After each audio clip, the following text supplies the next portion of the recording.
നമസ്കാരം, ജന്മഭൂമിയിലേക്ക് സ്വാഗതം. വാർത്തകൾ ചുരുക്കത്തിൽ. സംസ്ഥാനത്ത് IAS തലപ്പത്ത് വൻ അഴിച്ചുപണി. ഏറ്റവും മുതിർന്ന ഉദ്യോഗസ്ഥനുൾപ്പെടെ 47 പേരെ കൂട്ടത്തോടെ ചുമതലകൾ മാറ്റി സർക്കാരിന്റെ അസാധാരണ ഉത്തരവ്. കഴിഞ്ഞ ആഴ്ച 15 IASകാരെ സ്ഥലം മാറ്റിയതിനു പിന്നാലെയാണ് ഇത്. ഇതോടെ 3 ആഴ്ച പിന്നിട്ട VD സതീശൻ സർക്കാർ ഭരണ സംവിധാനം ആകെ ഉടച്ചു വാർക്കുന്നതിന് തുടക്കമിട്ടു. സസ്പെൻഷൻ റദ്ദാക്കിയതിനെ തുടർന്ന് B. അശോക് ഉന്നത വിദ്യാഭ്യാസ വകുപ്പ് പ്രിൻസിപ്പൽ സെക്രട്ടറിയാകും. സസ്പെൻഷൻ റദ്ദാക്കപ്പെട്ട N. പ്രശാന്ത് കായിക വകുപ്പ് സ്പെഷ്യൽ സെക്രട്ടറിയാകും. യുവജനകാര്യ, മൃഗശാല, മ്യൂസിയം വകുപ്പുകളുടെ അധിക ചുമതലയും N. പ്രശാന്തിനാണ്. സംസ്ഥാനത്ത് ഇന്നും മഴ ശക്തമാകുന്ന സാഹചര്യത്തിൽ 3 ജില്ലകളിൽ റെഡ് അലർട്ട് പ്രഖ്യാപിച്ചിരിക്കുകയാണ് കേന്ദ്ര കാലാവസ്ഥാ വകുപ്പ്. കോഴിക്കോട്, കണ്ണൂർ, കാസർഗോഡ് ജില്ലകളിലാണ് റെഡ് അലർട്ട് പ്രഖ്യാപിച്ചിരിക്കുന്നത്. അതിതീവ്രമായ മഴയ്ക്കുള്ള സാധ്യതയാണ് പ്രവചിച്ചിരിക്കുന്നത്. കോഴിക്കോട്, കണ്ണൂർ, കാസർഗോഡ് ജില്ലകളിലെ വിദ്യാഭ്യാസ സ്ഥാപനങ്ങൾക്കാണ് ഇന്ന് അവധി നൽകിയിരിക്കുന്നത്. പ്രൊഫഷണൽ കോളേജുകൾ ഉൾപ്പെടെയുള്ള കോളേജുകൾ, സ്കൂളുകൾ, അങ്കണവാടികൾ, ട്യൂഷൻ സെന്ററുകൾ, ICSE, CBSE സ്കൂളുകൾ, കേന്ദ്രീയ വിദ്യാലയങ്ങൾ, മദ്രസകൾ ഉൾപ്പെടെയുള്ള മതവിദ്യാഭ്യാസ സ്ഥാപനങ്ങളടക്കം എല്ലാ വിദ്യാഭ്യാസ സ്ഥാപനങ്ങൾക്കും അവധി ബാധകമായിരിക്കും. റെസിഡൻഷ്യൽ സ്കൂളുകൾക്ക് അവധി ബാധകമല്ല. മലപ്പുറം, വയനാട് ജില്ലകളിൽ കേന്ദ്ര കാലാവസ്ഥാ വകുപ്പ് ഓറഞ്ച് അലർട്ടും പ്രഖ്യാപിച്ചിട്ടുണ്ട്. ഒറ്റപ്പെട്ട ഇടങ്ങളിൽ അതിശക്തമായ മഴയ്ക്കുള്ള സാധ്യതയാണ് പ്രവചിച്ചിരിക്കുന്നത്. കേരളത്തിൽ ഒറ്റപ്പെട്ട ഇടങ്ങളിൽ നാളെ വരെ മണിക്കൂറിൽ 40 മുതൽ 50 കിലോമീറ്റർ വരെ വേഗതയിൽ ശക്തമായ കാറ്റിന് സാധ്യതയുണ്ടെന്നും കേന്ദ്ര കാലാവസ്ഥാ വകുപ്പ് അറിയിച്ചു. സന്ദർഭവും മര്യാദയും പാലിക്കാതെ സാമൂഹിക ജീവിതത്തെ അലങ്കോലമാക്കുന്ന ഓൺലൈൻ മാധ്യമക്കാരെ പിടിച്ചുകെട്ടാൻ ആഭ്യന്തര വകുപ്പ് ഒരുക്കം തുടങ്ങി. സ്വകാര്യ നിമിഷങ്ങളിലേക്ക് ഇടിച്ചുകയറുന്ന ഇത്തരക്കാർക്കെതിരെ സലിംകുമാറിന്റെ മകൻ ചന്തു കഴിഞ്ഞ ദിവസം പ്രകടിപ്പിച്ച കോപമാണ് പ്രേരണയായത്. മറ്റൊരാളുടെ ജീവിതത്തിലേക്കും സ്വകാര്യതയിലേക്കും മൊബൈൽ ക്യാമറകൾ കൊണ്ടു ചെല്ലുന്നവർ അഴിയെണ്ണേണ്ടി വരുമെന്ന് പോലീസ് ഔദ്യോഗിക പോസ്റ്റിൽ അറിയിച്ചു. ഇവരെ കയറൂരി വിട്ടാൽ അത് സാംസ്കാരിക കേരളത്തിന് അപമാനമാകുമെന്ന മുന്നറിയിപ്പ് നൽകി സിനിമാ രംഗത്തെ പ്രമുഖരും രംഗത്തെത്തിയിട്ടുണ്ട്.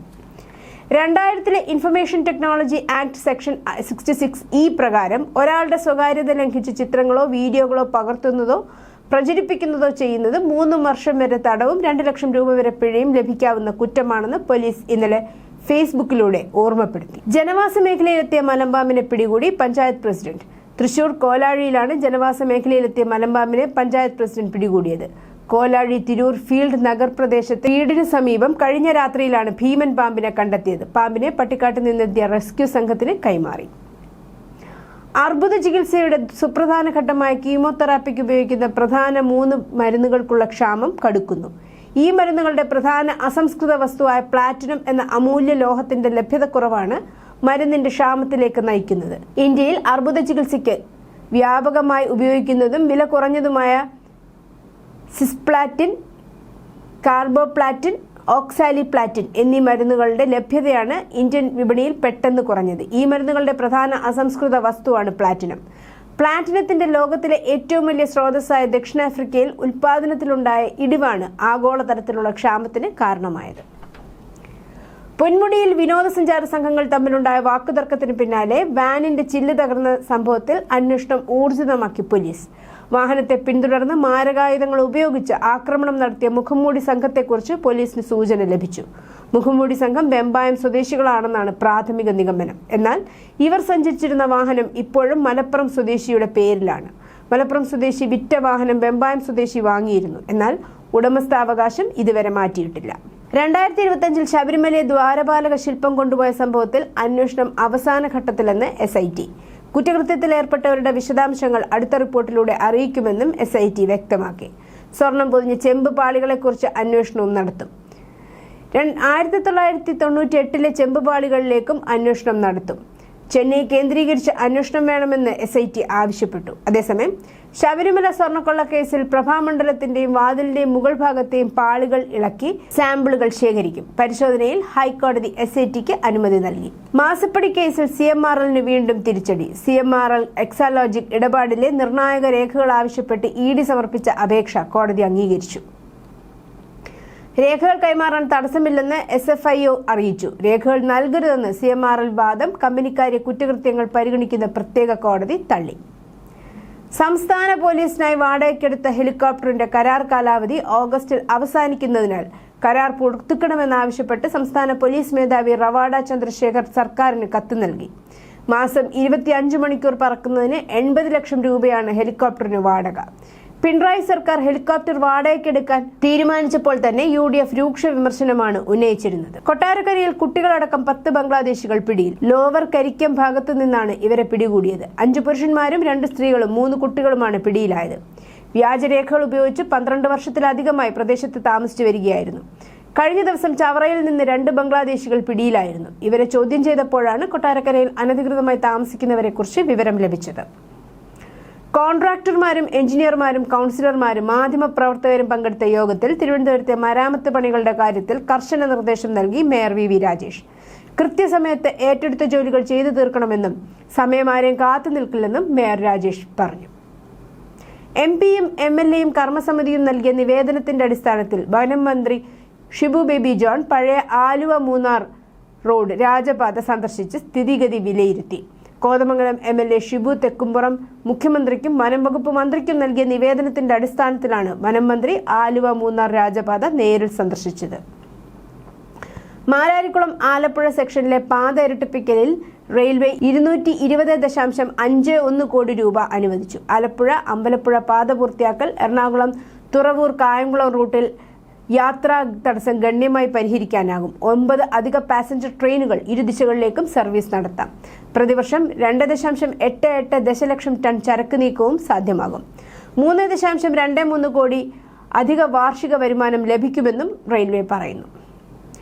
MBBS വിദ്യാർത്ഥികളിൽ നിന്ന് സ്വകാര്യ മെഡിക്കൽ കോളേജുകൾ വാങ്ങിയ 5ാം വർഷ ഫീസ് തിരികെ വാങ്ങാൻ മെഡിക്കൽ വിദ്യാഭ്യാസ ഡയറക്ടർക്ക് ദേശീയ മെഡിക്കൽ കമ്മീഷന്റെ നിർദ്ദേശം.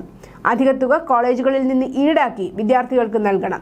2024 ഗ്രാജുവേറ്റ് മെഡിക്കൽ എഡ്യൂക്കേഷൻ ചട്ടങ്ങൾ പ്രകാരം 4.5 വർഷമാണ് കോഴ്സിന്റെ കാലാവധി. തുടർന്ന് 1 വർഷം നിർബന്ധിത ഇന്റേൺഷിപ്പും ഹൗസ് ഏജൻസിക്ക് 27,300 രൂപ പ്രതിമാസം സ്റ്റൈപ്പൻഡ് നൽകണം. എന്നാൽ സ്വകാര്യ കോളേജുകൾ 8,000 രൂപ മുതൽ 17,000 രൂപ വരെ മാത്രമാണ് നൽകുന്നത്.